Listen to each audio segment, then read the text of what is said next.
No caldo de cultura de hoje, a arte rupestre inspira o artista plástico colombiano Santiago Plata. Ele percorre os caminhos da América Latina em busca de vestígios dos antepassados. As gafes do cinema apontadas por um verdadeiro especialista, César Cos, o criador do site Falha Nossa.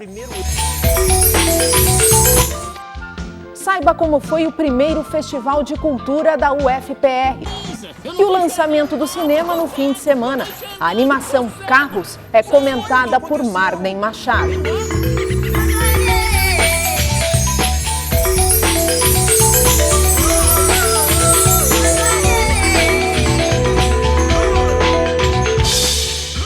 Olá! Uma aventura pela América Latina em busca da arte rupestre. O artista plástico colombiano Santiago Plata percorre de bicicleta sítios arqueológicos de vários países e registra com riqueza de detalhes as marcas deixadas pelos antepassados. Ele esteve em Curitiba nas comemorações dos 50 anos do CEPA, Centro de Ensino e Pesquisas Arqueológicas da UFPR.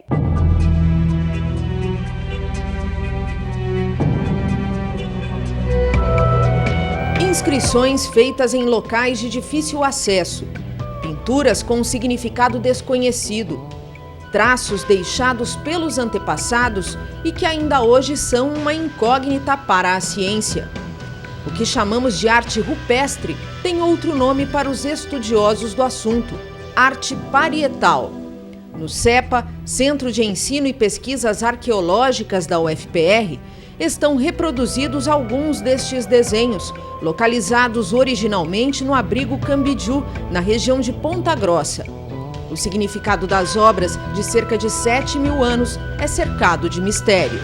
Nós temos mais perguntas que respostas quando tratamos de arte parietal, chamada arte rupestre, porque são coisas que foram produzidas há muito tempo.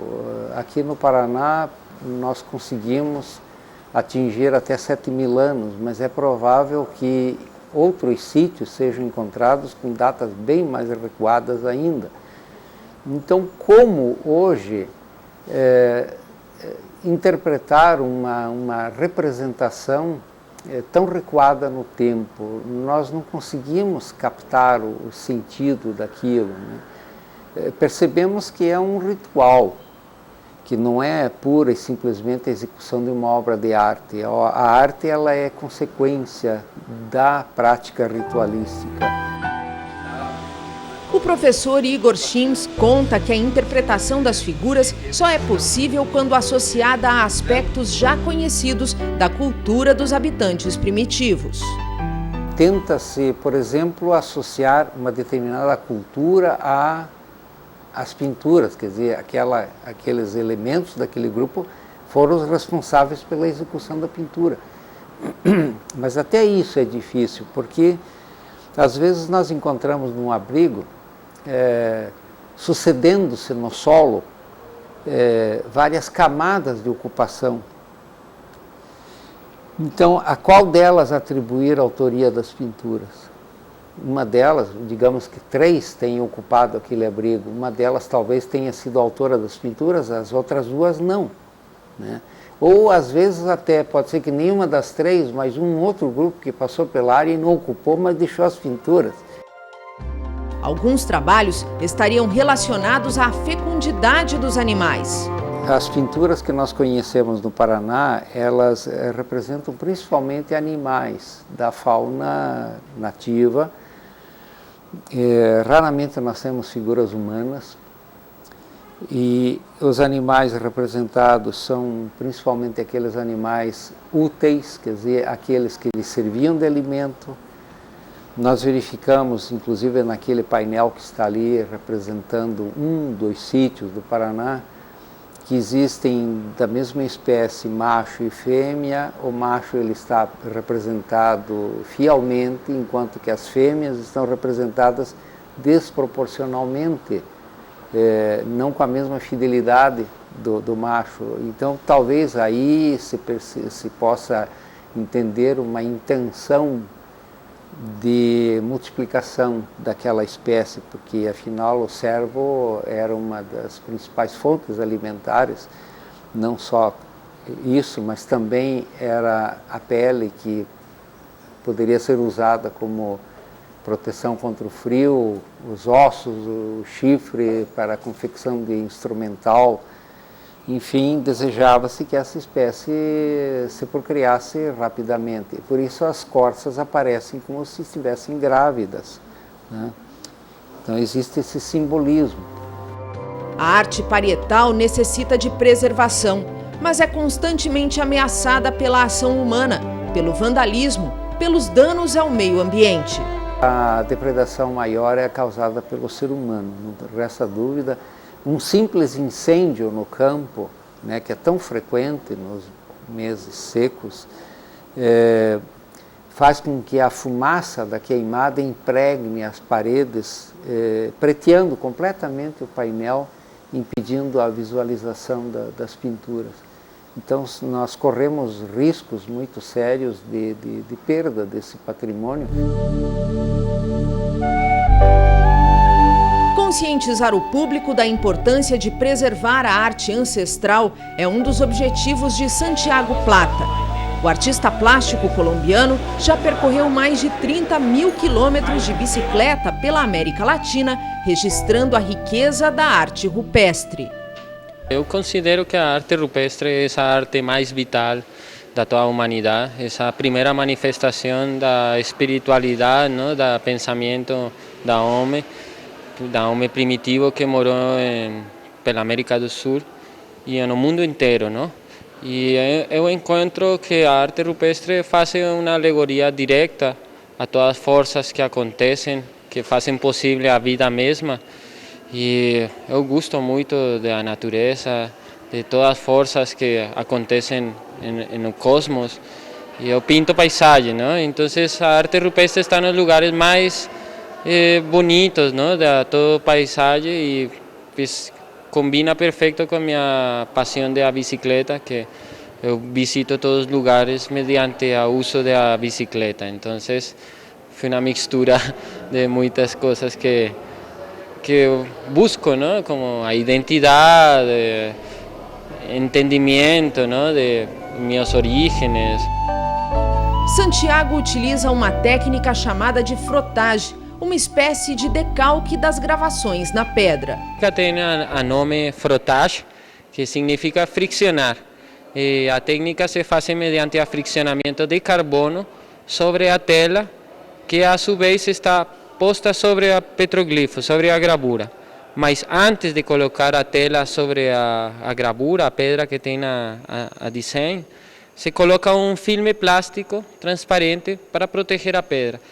Depois se coloca a tela e depois se procede a friccionar com carbono de fogueira natural. Depois, para fixar a carbono na tela, uma semente de abacate ou folhas de plantas perto do lugar, se volta a friccionar para que a substância úmida ou líquida impregne a tela e faça uma função de fixador natural mesmo do lugar, para evitar o desvanecimento da imagem.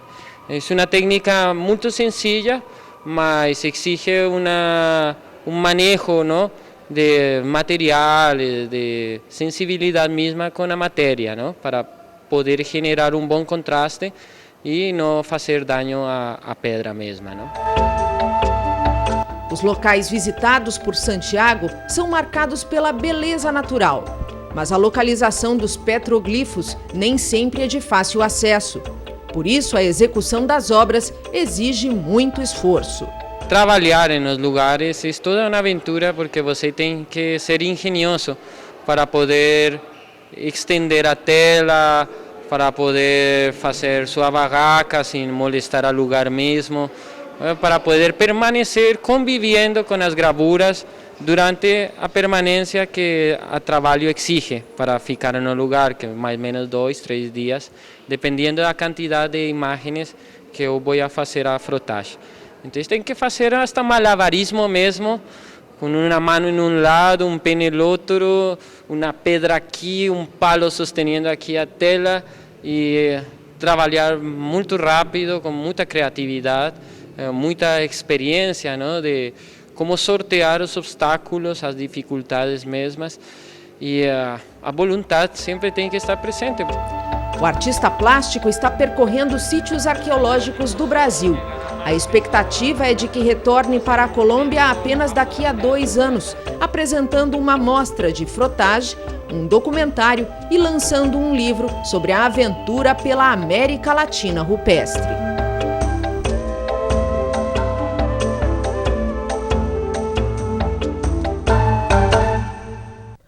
Um site na internet que, além de trazer os últimos lançamentos da sétima arte, também se dedica a apontar erros nos filmes.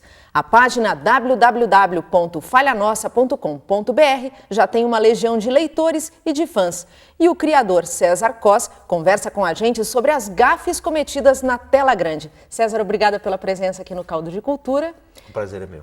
Como é que você começou a observar esses erros nos filmes? Você lembra qual foi o primeiro erro que você identificou? Lembro, bem nítido assim, foi um do filme De Volta para o Futuro, de 1985, onde o Marty estava andando com o carro, depois dos líbios terem matado o Doc, né, que era um amigo dele, e ele está fugindo com o carro e aparece o velocímetro. E está todo mundo prestando atenção no ponteiro, que marca 88 milhas, e quando acontece isso, o carro se teletransporta. Eu estava olhando para o odômetro, que marca quantos quilômetros o carro já percorreu, e estava marcando 33 mil quilômetros.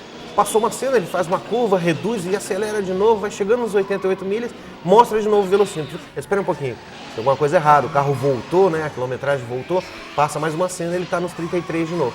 Então ali foi o primeiro erro realmente que eu observei no filme. Eu comecei a anotar e daí foi embora, não parou mais. E assim, quando é que surgiu também a ideia da criação de um site voltado a encontrar essas falhas e também, claro, a divulgar a sétima arte? Eu fiz um site na internet, na época que os sites ainda não eram, a internet não era muito conhecida, e coloquei isso num site gratuito. Só que não teve muita visita, eu falava sobre cinema, Fórmula 1, futebol, tudo que o brasileiro gosta, né? E depois eu disse, não, vamos criar um site só para fazer isso. E foi quando eu criei, eu falei, nossa, coloquei. Foi bem na época que tinha um quadro num programa do Jô Soares que falava de erros de filmes. Eu lancei o site, acho que 4 meses antes, logo depois saiu o quadro. E daí o pessoal começou a gostar daquilo e a visita no site foi aumentando. Até que estourou, né? Aí hoje todo mundo visita em 70 países e mais todos os estados do Brasil. E esses visitantes contribuem com o site também? Eles trazem aí os erros que eles conseguem encontrar? Trazem, tem gente de fora que assiste o filme antes de estrear aqui, que estreia o filme, por exemplo, Harry Potter é um exemplo clássico. Sempre estreia na Inglaterra um pouquinho antes do que estreia aqui. Tem gente que assiste lá e já mandou erro pra gente. Pro Falha Nossa, né? Então a gente já publica antes do filme estrear aqui no Brasil. Então isso é uma das características do site. A gente sempre tenta publicar alguns erros de filmes que ainda não estrearam no Brasil. Porque daí a pessoa já vai no cinema prestando atenção naqueles erros. E você já tem alguns discípulos aí que já entraram em contato contigo e que depois de ter ingressado ali nessa comunidade do Falha Nossa, começaram a prestar atenção e hoje são verdadeiros caçadores de erros? Tem muita gente que faz isso. Tinha um rapaz de São Paulo que ele achava 60 erros num filme. Eu não tinha visto o filme ainda, ele já mandava, eu ia assistir, eu já não achava quase mais nada, porque ele já tinha encontrado tudo. Então, o pessoal faz muito isso. Hoje eu peço até desculpa pro pessoal, eu tô com 4.000 e-mails atrasados, porque eu faço o site sozinho, então é muito complicado, você tem que ler os erros, ver se existe realmente, publicar, e mesmo assim você ainda termina cometendo alguns erros, e depois você tem que corrigir, tirar esses erros, principalmente de filme que você vê no cinema. Então no cinema você não tem a opção de parar, congelar a imagem, voltar ao filme. Então você assiste, anota os erros e publica. Daqui a pouco tem alguém que diz, não, você não lembra que ali naquela cena ele fez isso? Aí você vai ver de novo, você termina corrigindo. Só que em alguns casos acontece diferente. Por exemplo, eu fui assistir King Kong, que todo mundo dizia que tinha na faixa de 30 erros, 35. E aí eu fui assisti 7 vezes. Aí cheguei a um número um pouquinho maior do que 35, 191.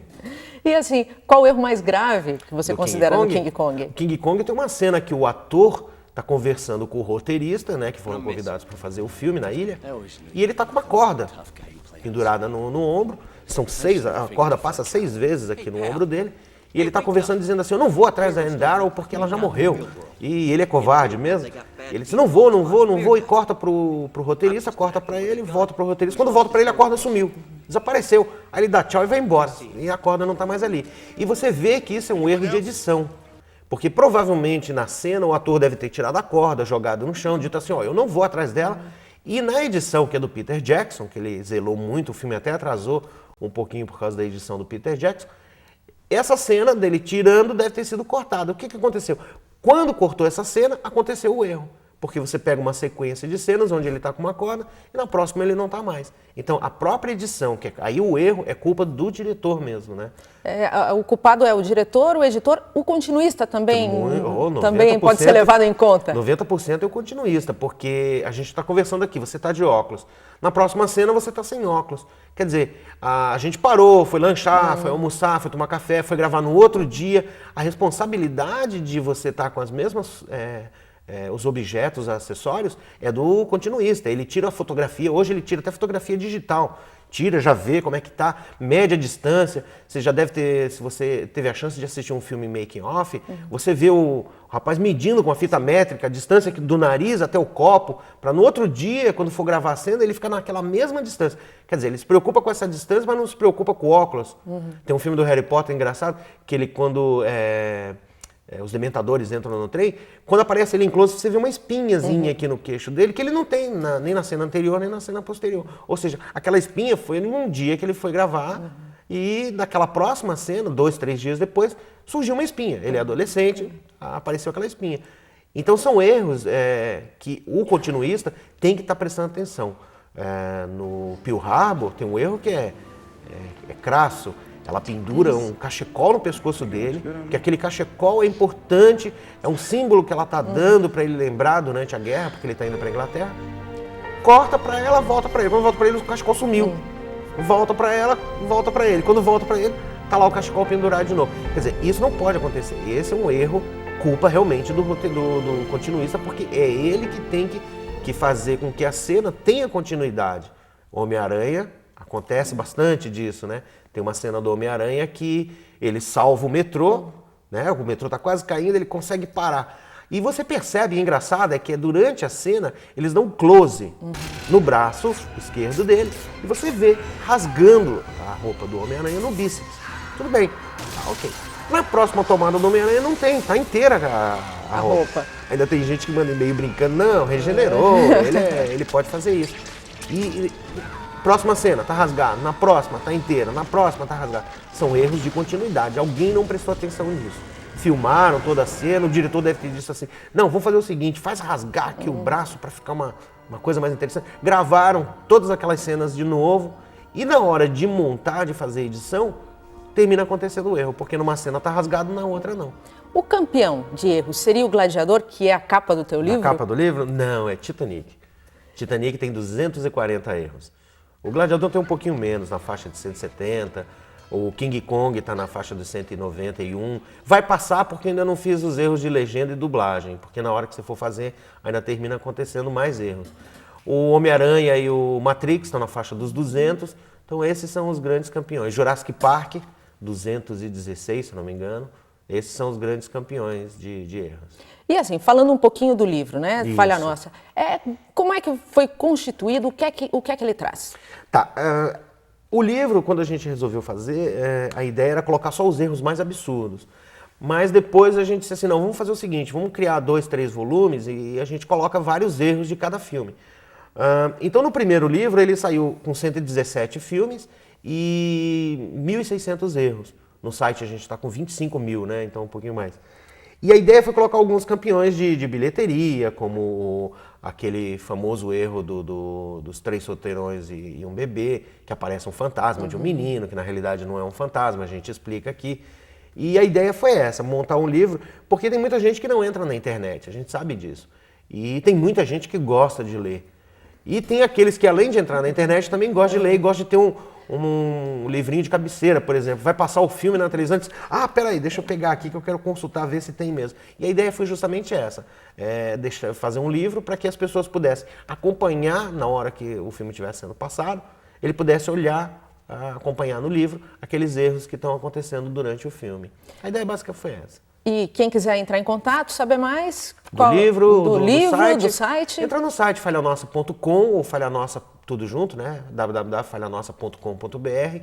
Pelo e-mail também, falhanossa@falhanossa.com ou .com.br. Entra no site, tem bastante promoção. A gente fez uma promoção, a maior promoção da internet com o filme O Código da Vinci, que também tem um monte de erro. Tem 110 erros, o Código da Vinci. A gente está à disposição. Vai demorar um pouquinho para atualizar, porque infelizmente eu trabalho sozinho e é complicado a gente fazer tudo que o pessoal quer. Mas a gente está colocando no site, tem erro de comercial de televisão, tem erro de curta-metragem, tem erro dos longas-metragens, tem brincadeiras com o nome dos filmes, bastante promoção. Todo mês a gente tem promoção no site, distribuindo ingressos para todo mundo. Quem quiser, a gente está à disposição. E entre lá para se divertir. Só a ideia acessar, é essa, então. só acessar o site. César, muito obrigada pela tua presença aqui no Caldo de Cultura. Eu que agradeço, um abraço. Daqui a pouco, saiba como foi o primeiro Festival de Cultura da UFPR. E a animação Carros, o novo lançamento da Pixar, é comentada por Marden Machado. Foi o que aconteceu?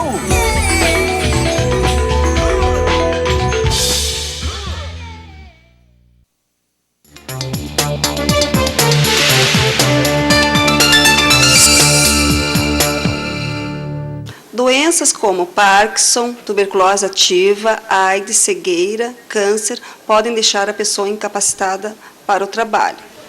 Por esse motivo, profissionais da área de saúde do Hospital de Clínicas resolveram editar o Manual de Orientação dos Direitos do Cidadão.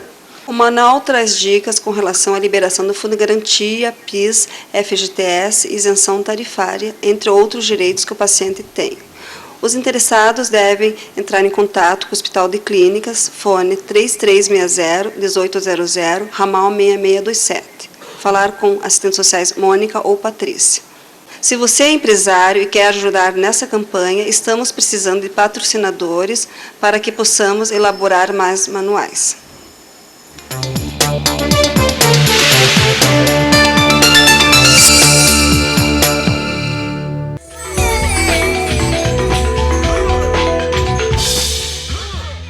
O primeiro Festival de Cultura da UFPR uniu entidades ligadas ao movimento estudantil e centros acadêmicos no último final de semana numa grande confraternização no Centro Politécnico. O objetivo dos idealizadores é que o festival passe a fazer parte do calendário de eventos da UFPR. Uma grande tenda montada no gramado do Centro Politécnico. Dentro dela, debates, mostras, shows.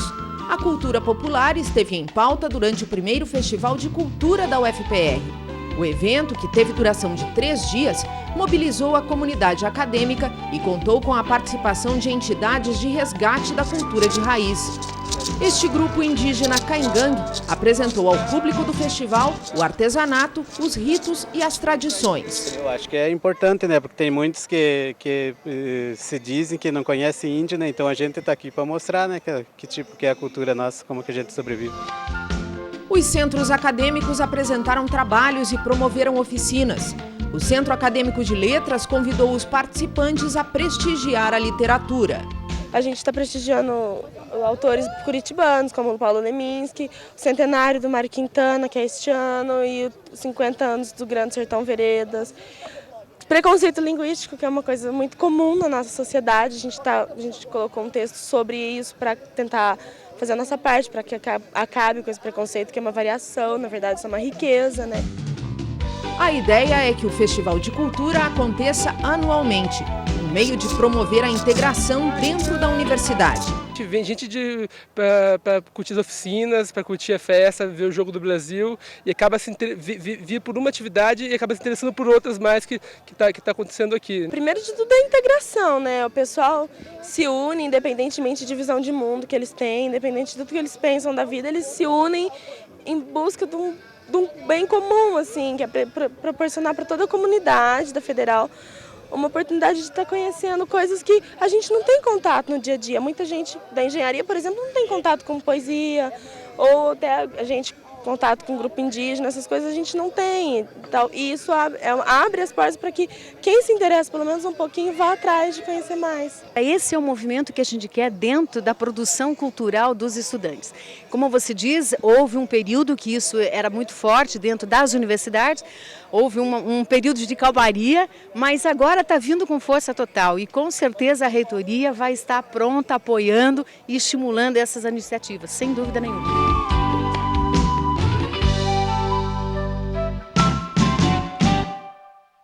O filme Carros chega aos cinemas neste fim de semana. A animação mostra o mundo das corridas com competidores lutando pelo primeiro lugar.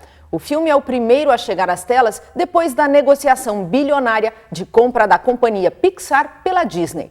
Marden Machado, muita velocidade na tela?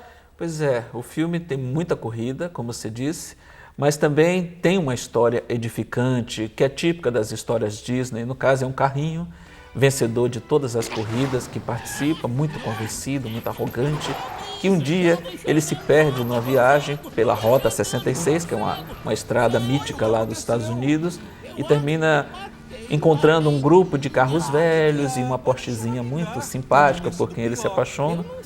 E no final tem aquela grande lição, nem sempre chegar primeiro é o melhor, o mais legal é a caminhada, é a viagem. E o filme, que deveria ser o último do acordo de distribuição Disney-Pixar, por conta da compra da Pixar pela Disney, tornou-se o primeiro produto da nova estrutura, né? E foram 7 bilhões e 400 milhões de dólares. Vale tudo isso? Vale até mais, porque a Pixar é uma empresa, pouca gente sabe, mas a Pixar é uma empresa de quase 30 anos já. Ela foi fundada ainda nos anos 70, final dos anos 70, pelo George Lucas, era um braço da Lucasfilm. Quando o George Lucas ficou podre de rico com o primeiro Guerra nas Estrelas, em 77, todo o lucro dele, ele investiu na própria empresa que ele estava montando, a Lucasfilm e todos os braços que davam suporte à Lucasfilm. A Industrial Light and Magic, que cuidava de efeitos especiais, a Skywalker Sound, que cuidava de som, e ele criou uma pequena estrutura para explorar uma coisa que era extremamente nova na época, aliás, nem existia, apenas eram ideias que eles estavam desenvolvendo, até por conta dos efeitos especiais do Guerra nas Estrelas, que era a computação gráfica. E ele, na época, imaginou que a computação gráfica iria encontrar o seu espaço em jogos de videogame e também em peças publicitárias para a TV. Então ele criou uma empresa pequena só para cuidar disso. Só que o mercado, na época, não foi muito receptivo a essa novidade. E o Steve Jobs, que era o chefão da Apple, já naquela época, sabendo dessas pesquisas do George Lucas, ele se propôs a comprar a empresa. E o George Lucas, na época, não vendo muito futuro naquele investimento, vendeu por míseros 10 milhões de dólares, uma bagatela. E o Steve Jobs, que sempre foi um homem de muita visão, ele pegou um cara que já havia trabalhado na Disney em animação convencional e que tinha realizado o primeiro filme com computação gráfica, que foi o Tron. É um filme, não é um filme muito bom em termos de história e tudo, mas é um filme extremamente avançado e importante por ter sido o primeiro a utilizar uma tecnologia completamente nova, digital, em cinema. O John Lasseter, que é essa pessoa, ele havia trabalhado na Disney, estava trabalhando já com o George Lucas, na Lucasfilm. E o Steve Jobs, quando comprou a Pixar, que depois recebeu esse nome, foi o próprio Steve Jobs que deu esse nome para a empresa, contratou o John Lasseter e deu carta branca total para ele. Ele disse, olha, faça o que você quiser aqui, essa empresa é tua, desenvolva a sua criatividade. Os primeiros trabalhos da Pixar foram todos para o mercado publicitário, até que o John Lasseter, que sempre foi um animador, começou a produzir pequenos curtas em animação. Um deles foi premiado e que virou a logo depois da Pixar, aquele da lâmpadazinha que sai correndo atrás de uma bola até que chega a lâmpada maior, que é o pai dela, e acaba a história. Esse filme ganhou um Oscar de melhor curta-metragem de animação. E a partir daí, o John Lasseter recebeu carta branca para começar a desenvolver mais histórias. Em 95, eles realizaram o primeiro filme inteiramente feito com computação gráfica, animação gráfica, que foi o Toy Story. E o resto é história. E daí para frente, grandes sucessos, né? Veio o Toy Story 2, veio o Vida de Inseto, veio o Monstros, veio o Procurando Nemo, Procurando Nemo e agora o Carros. E o que é esperado dessa fusão, né? O que acontece a partir daí? Olha, foi um bom negócio para os dois lados. A Disney, desde 94, não acertava mais a mão na produção de seus longas de animação. Tentou animação computadorizada, não foi bem sucedida, tentou animação tradicional. O último grande sucesso da Disney, da própria Disney, foi o Rei Leão, em 94. Depois disso, produziu muitos filmes, mas nenhum conseguiu atingir um sucesso como os clássicos da empresa. E nesse meio tempo, justamente, o primeiro Toy Story é de 95. Os filmes da Pixar, cada um deles faturando mais e mais e tendo tanto um sucesso estrondoso de público como de crítica. Desde o primeiro trabalho, a Pixar sempre foi uma unanimidade de público e de crítica. E a Pixar tinha uma coisa completamente diferente do que a Disney vinha fazendo recentemente. Um cuidado extremado com o roteiro de suas histórias. Eles levavam em média 3 anos para fazer um filme. É uma duração também comum nos filmes de animação da Disney. Mas a Pixar só começava uma produção depois de um roteiro extremamente lapidado, depurado, trabalhado. Você pode ver que todas as histórias da Pixar, as histórias são muito boas, os roteiros são muito bons, as personagens são bem delineadas, é tudo muito bem feito nesse aspecto. E acaba atraindo um público mais amplo, né? Não por exemplo, é só você pega o Toy Story, que tecnologicamente é o mais atrasado deles, porque foi o primeiro. Mas o Toy Story, com 20 minutos de história, você não se importa, você não percebe mais que ali é uma história feita num computador com personagens digitais. Você esquece completamente disso, você se envolve nas aventuras do Woody, do dono dele, do Andy e do Buzz Lightyear, de toda aquela fauna de personagens, de brinquedos, né? Claro, já pega um tema que é muito caro a todos nós, que são os brinquedos de infância. E com uma história cativante e tudo. E você vê o filme e parece que nem se importa se é feito em computador, se aquilo não existe de verdade, eles são só pixels coloridos que estão se movimentando. A história é tão boa que supera tudo isso. E na sequência, todos os outros filmes seguem. O Vida de Inseto, por exemplo, é uma espécie de 7 samurais do Kurosawa em desenho, feito por computação gráfica. Então esse é o grande barato da Pixar. Foram eles que fizeram Os Incríveis também. Esqueci dos Incríveis, que é incrível. Que é incrível. Que é um filme de ação feito em computação gráfica. E que atrai muitos adultos também, né? Não só a garotada, pelas próprias piadas que são feitas durante o filme. Esse é o grande achado. Se você pega os desenhos mais... Os desenhos da primeira fase da Disney, os clássicos da Disney, são histórias que conseguem encantar tanto os pais como os filhos. E você pega, quando a Disney retomou a produção de longas-metragens de animação, com a Bela e a Fera, com o Rei Leão principalmente, você viu voltar essa magia.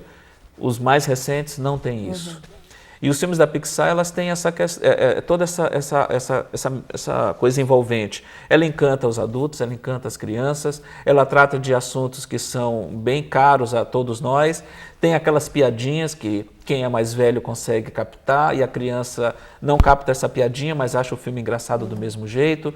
No caso do Procurando Nemo, a sobrinha do médico lá, que sempre que ela aparece com um aparelho nos dentes, toca o tema de psicose. São várias coisinhas assim, aparentemente bobas. No Toy Story tem também a história do Garra lá, a Garra, que tem os bonequinhos dentro daquelas caixas de shopping, tudo. São várias coisinhas pequenas jogadas ao longo das histórias, mas que terminam fazendo o diferencial. E esse encanto deve continuar com Carros, então? Com certeza, e com as futuras produções. A Pixar veio mesmo para ficar. E esse acerto, essa compra, essa quase fusão, para a Disney é muito bom, porque tem uma equipe criativa da melhor qualidade, agora permanentemente na casa deles. E da parte da Pixar, eles têm um certo controle também sobre as produções da Disney. E uma das coisas que a Pixar que o John Lasseter, que está chefiando essa equipe, decidiu assim que houve a fusão, é de que não será produzido Toy Story 3, que estava até nos planos da Disney, quando do rompimento, porque o Toy Story, apesar de ter sido produzido pela Pixar, pertence à Disney. Então a Disney, já prevendo o rompimento com a Pixar, já planejava fazer um Toy Story 3, que com certeza seria uma bela bomba sem a Pixar. Marlene, obrigada. Até o próximo programa. E o Caldo de Tchau. Cultura de hoje termina aqui. Envie suas críticas e sugestões para o e-mail caldodecultura@ufpr.br. Até o próximo programa.